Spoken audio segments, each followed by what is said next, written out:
Hello. Hello बच्चों, नमस्ते। कल का पाठ याद किया? जो होमवर्क दिया था किया आपने? हमने क्या पढ़ा था पाठ में? कल का क्या था पाठ? ध्वनि था। किसने लिखा था ये पाठ? सूर्यकांत त्रिपाठी निराला जी ने लिखा था। इनका जन्म कब हुआ था? 11/2/1896 में। इनकी मृत्यु कब हुई थी?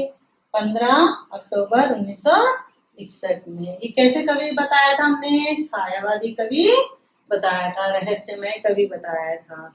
क्यों रहस्यमय बताया था? क्योंकि इनकी कविताओं में क्या था? अंतरार्थ था। इनकी कविताएं पढ़ने पर उसके अंदर गूढ़ अर्थ था, उसके अंदर का अर्थ हमें समझना पड़ता है, तो इसलिए वो रहस्यमय भी कहलाते हैं। तो और क्या पढ़ा था हमने? कविता के बारे में हमने पढ़ा था। और होमवर्क क्या दिया था? ऋतुओं के बारे में। याद है ऋतु? कौन कौन सी ऋतु के बारे में बताया था? ग्रीष्म, वसंत, ग्रीष्म और वर्षा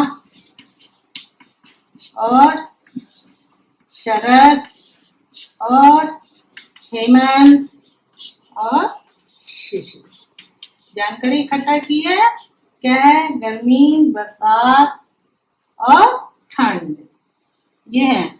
और इनके बाद यहाँ पर पतझड़ शुरू हो जाता है, यहाँ पतझड़ हो जाता है और यहाँ पर वसंत शुरू होता है। वसंत के बारे में हमने पढ़ा था। तो वसंत ऋतु में कैसा होता है? कैसा होता है? बहुत गर्मी, कम गर्मी होती है और ज्यादा ठंड नहीं होती, तो मौसम सुहावना रहता है। ये हमने पढ़ा।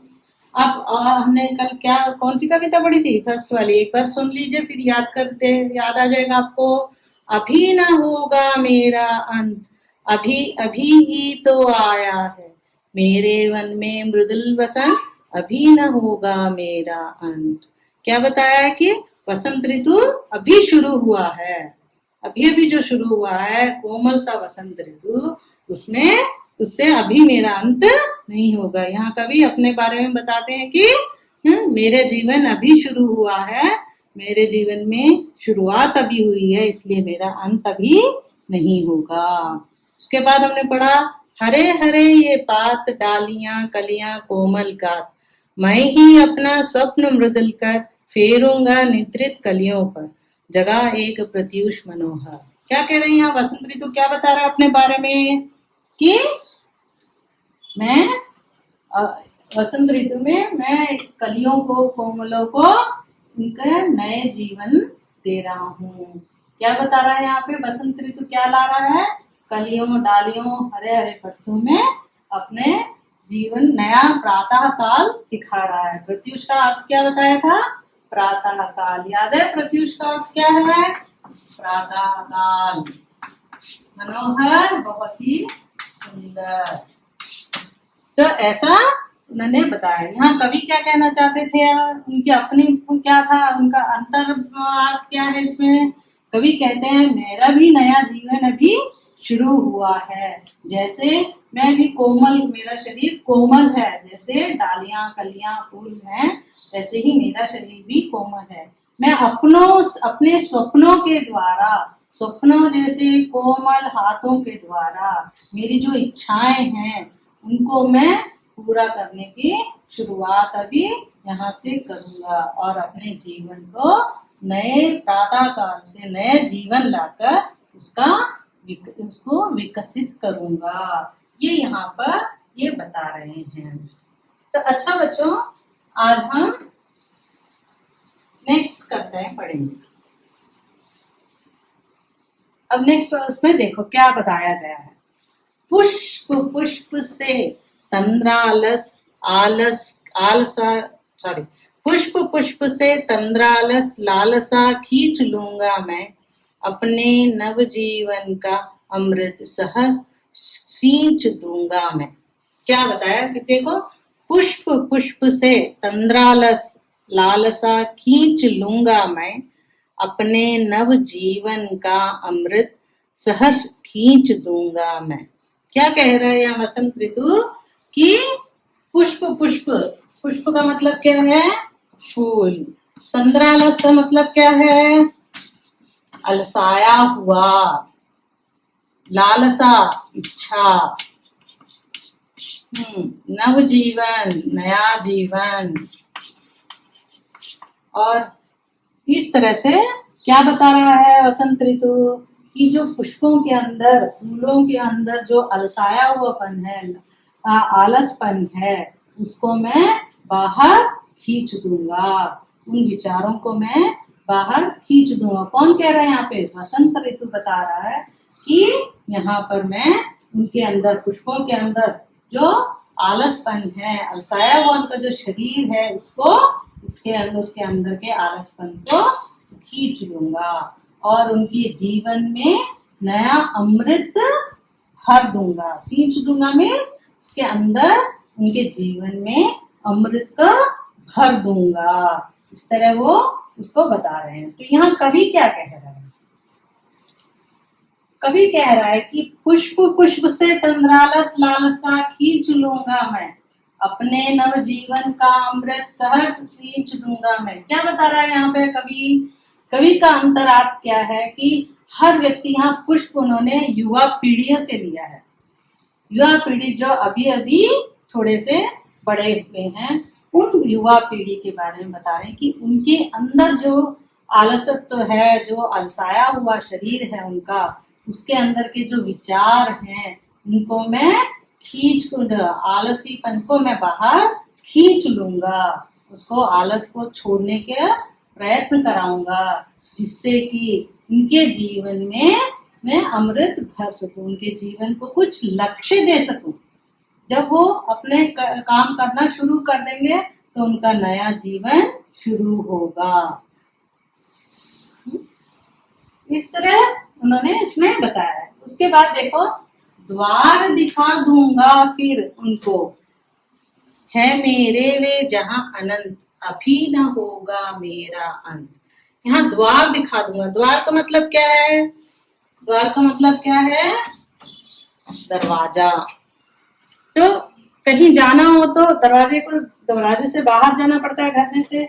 इसी तरह आलसपन से बाहर निकालकर उनके जीवन में नई इच्छाओं का आगमन कराने का प्रयत्न मैं करूंगा। यहाँ कवि क्या कह रहे हैं कि द्वार में उनको आगे उनकी इच्छाओं को पूरे करने का तरीका बता दूंगा, जिससे उनके अंदर का जो आलसपन है वो निकाल कर उनको नया रास्ता दिखा दूंगा, जिससे कि वे अपनी इच्छाओं को पूरा कर सकें। ठीक है। इस तरह इन्होंने उनको युवा पीढ़ी को दिखाने के लिए कहा है कि युवा पीढ़ी के अंदर का जो आलसपन है उनको मैं दूर कर दूंगा, जिससे कि उनको न अपने लक्ष्य को पाने में इजी हो जाए, वो आगे आगे अपना काम कर सके। इसीलिए वो कवि जी कहते हैं कि मैं ये सब करने की कोशिश करूंगा, मेरी कविताओं के द्वारा मैं इनको, युवा पीढ़ी को चेतना पूरित करूंगा, उनके अंदर आशावादी विचार पैदा करूंगा, जिससे कि वो अपने लक्ष्य को पूरा कर सके और मैं अपने लक्ष्य को पूरा कर सकूं। उनका लक्ष्य क्या है कि वो युवा पीढ़ी को उनके लक्ष्य को पाने के रास्ता दिखा सके। वो रास्ता दिखाने की बात उन्होंने कही है। वो कहते हैं कि मैं भी अपने जीवन में मेरी कविताओं के द्वारा मैं उन लोगों के अंदर इस तरह के आलसत्व को, अलसाए हुए शरीर को छोड़कर उनके अंदर नई चेतना भरूंगा, जिससे कि वो अपने लक्ष्य को पा सके। और मेरा लक्ष्य क्या है? उन लोगों के लक्ष्य को पाने का रास्ता दिखाना मेरा लक्ष्य है। जब तक मैं ये लक्ष्य पूरा ना कर लूंगा, मेरे जीवन का अंत नहीं होगा। इसीलिए उन्होंने लास्ट में कहा, अभी ना होगा मेरा अंत। ठीक है बच्चों, यहाँ तक समझ में आया? अब देखिए, इनमें हमने कुछ शब्द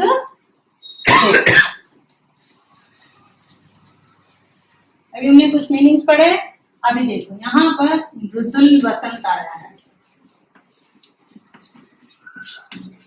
मृदुल वसंत, ऐसे और में क्या है? ये क्या, ये वसंत क्या है? हरे हरे पात। हरे हरे पात क्या है? पात मतलब क्या है? पत्ते। वसंत है ऋतु का नाम, पात है पत्ते। तो ये चीजें क्या है व्याकरण की दृष्टि से, ये क्या है मालूम है ना आपको? नाम जब बताते हैं तो क्या कहलाते हैं? संज्ञा कहलाते हैं। तो ये जो संज्ञा है उनके बारे में बता रहा है यहाँ मृदुल शब्द। ये वसंत संज्ञा है तो संज्ञा के बारे में ये कैसा है, ये वसंत ऋतु कैसा है, ये मृदुल वर्ड बता रहा है। यहाँ पे पत्ते कैसे हैं, ये बात हरे हरे हरे रंग के पत्ते हैं करके दिखा रहा है। ये इस संज्ञा शब्द के बारे में ये बता रहे हैं। तो इनको व्याकरण में हम क्या कहते हैं? जो शब्द संज्ञा या सर्वनाम की विशेषता बताता है, क्या बताता है? विशेषता बताता है, उसे हम विशेषण कहते हैं। उसे विशेषण कहते हैं। समझ में आया बच्चा? वसंत, वसंत कैसा था? वसंत बहुत ही मृदुल कोमल। पत्ते कैसे हैं? हरे हरे। अब यहाँ पीले पत्ते भी लिख सकते हैं, सूखे हुए हैं तो पीले पत्ते। फूल कैसे हैं? लाल लाल। ये फूल कैसे हैं? ऑरेंज कलर के। ये पत्ते कैसे हैं? हरे हरे हैं। ब्लैक बोर्ड कैसा है? काला ब्लैक बोर्ड है। चॉकपीस कैसा है? सफेद है। इस तरह से कोई भी संज्ञा चीज हो, कोई भी संज्ञा चीज हो, उसका जब उसके बारे में बताया जाता है, वो कैसा है, उसका गुण क्या है, दोष क्या है, इस बारे में जैसे बताया जाता है तो वो सर्वनाम कहलाता है। अभी हम किसके बारे में बात कर रहे हैं? सर्वनाम, सॉरी विशेषण। किसके बारे में बता रहे हैं हम? विशेषण के बारे में बता रहे हैं। वसंत के बारे में बताया, मृदुल, पात, हरे। ऐसे एक और शब्द है, देखो क्या है यहाँ पर? कुछ है और कुछ शब्द है। कोमल गात, कोमल गात। गात मैंने शरीर बताया था हमने, और कैसा है शरीर? कोमल है। जो वसंत ऋतु का शरीर है वो कोमल है, हरे हरे पत्ते, कोमल कोमल से नए नए पत्ते जो शुरू हुए हैं। तो ये इस तरह से ये विशेषण बताया जा रहा है। तो यहाँ पर जो शब्द संज्ञा या सर्वनाम की विशेषता बताता है उसे हम विशेषण कहते हैं। क्या कहते हैं? विशेषण। तो इसमें विशेषण कितने प्रकार के हैं? गुणवाचक, संख्यावाचक, परिमाणवाचक,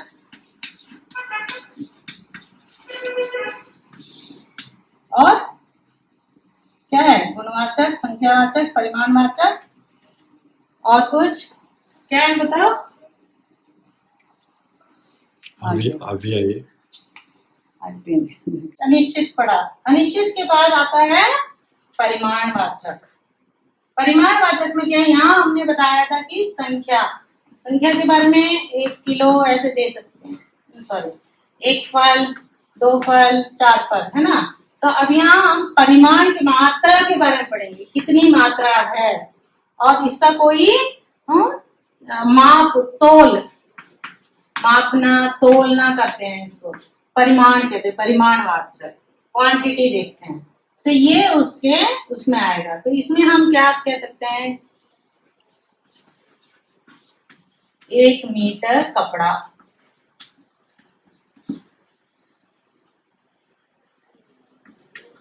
1 लीटर दूध।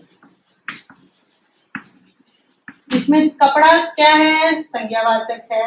और कितना हो रहा है? मीटर। पर ये मीटर को हम सिर्फ 1 या 2 ऐसे नहीं बता सकते, तो ये क्वांटिटी माप होता है, इसलिए इसको एक ये यहाँ पर परिमाणवाचक आ जाता है। तो परिमाणवाचक में भी हम पहले इसको देखते हैं, निश्चित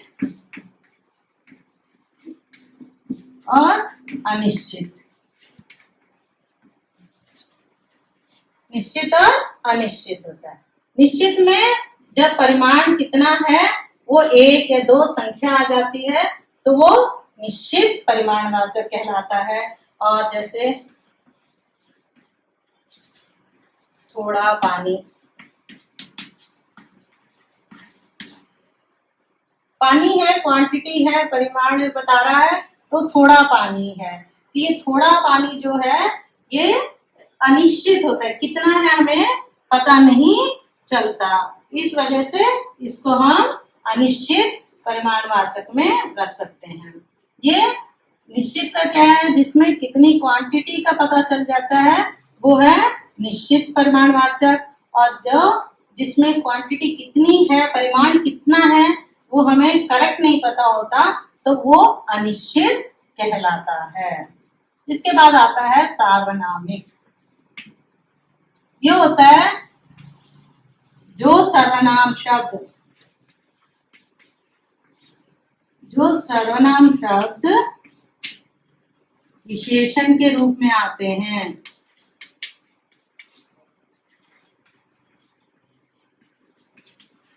जो सर्वनाम शब्द विशेषण के रूप में आते हैं उन्हें सार्वनामिक शब्द कहते हैं। अब हम यहाँ पे उदाहरण देख लेते हैं। यह फूल,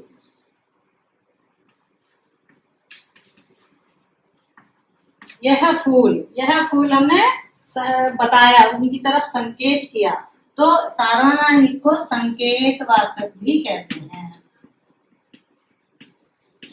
हाँ, तो ये सार्वनाम शब्द जो होता है, जैसे यहाँ पर है सर्वनाम यह शब्द सर्वनाम है, पर यहाँ किसके बारे में बताया जा रहा है, फूल के बारे में। तो ये फूल क्या है, संज्ञा की विशेषता यह करके हम दिखा रहे हैं, तो यहाँ पर ये हो गया सर्वनामिक विशेषण। क्या हो गया, सर्वनामिक विशेषण। इनको और भी कुछ उदाहरण ले सकते हैं हम। यह कुर्सी, यह कुर्सी, हम यहाँ कुर्सी के बारे में बता रहे हैं। तो अगर हम व्यक्ति के बारे में बता रहे हैं तो वहां पर वो सर्वनाम हुआ। यहाँ किसी व्यक्ति के बारे में संकेत किया जा रहा है यह, तो यहाँ पर ये सार्वनामिक विशेषण के रूप में प्रयोग में लाया गया है। विशेषण समझ में आए बच्चे आपको? क्या है, गुणवाचक में गुण दोष के बारे में बताया जाता है, और संख्या में क्या बताया जाता है, संख्यावाचक में निश्चित और दो तरह की होती हैं, निश्चित और अनिश्चित। परिमाणवाचक भी निश्चित और अनिश्चित होते हैं, और सर्वनाम शब्द विशेषण के रूप में भी आते हैं, उन्हें सार्वनामिक विशेषण कहते हैं। विशेषण में एक और होता है, जैसे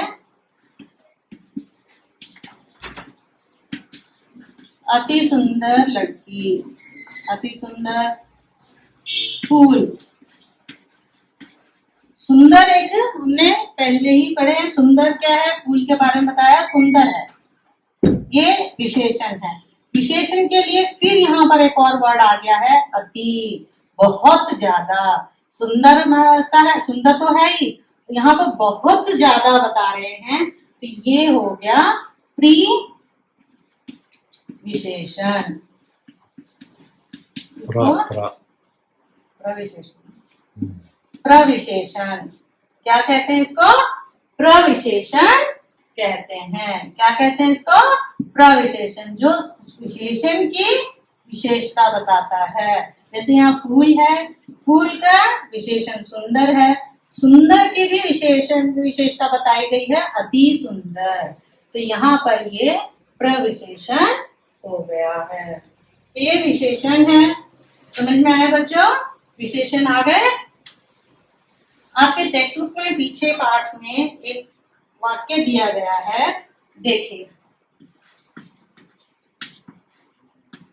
3 बेर खाती थे वे 3 बेर खाती है।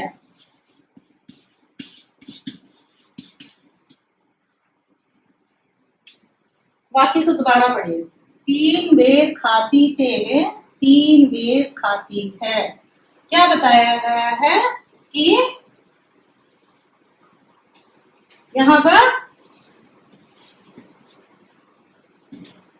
3 शब्द, सॉरी, बेर शब्द यहाँ पर 2 बार। 3 बेर खाती है, यहाँ पर क्या है? 3 बार खाती है। क्या है? 3 बार खाती है वो। और यहाँ पर वे 3 बेर खाते हैं। बेर का मतलब क्या है? मालूम है ना? प्लम, फल होता है ये। क्या होता है? फल। बेर का फल क्या है? बेर का फल।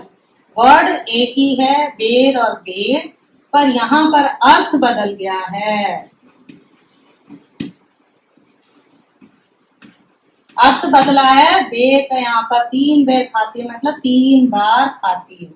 और यहाँ वे 3 बेर खाती हैं, 3 बेर के फल खाते हैं, तो वो 3 का बेर के फल जो है वो खाते हैं। यहाँ पे बेर का 2 अर्थ आया है, उसमें एक ही वाक्य में 2 बार आया है, एक से ज्यादा बार आया है, और दोनों का अर्थ अलग अलग होने के कारण यहाँ पर इसको अलंकार कहते हैं।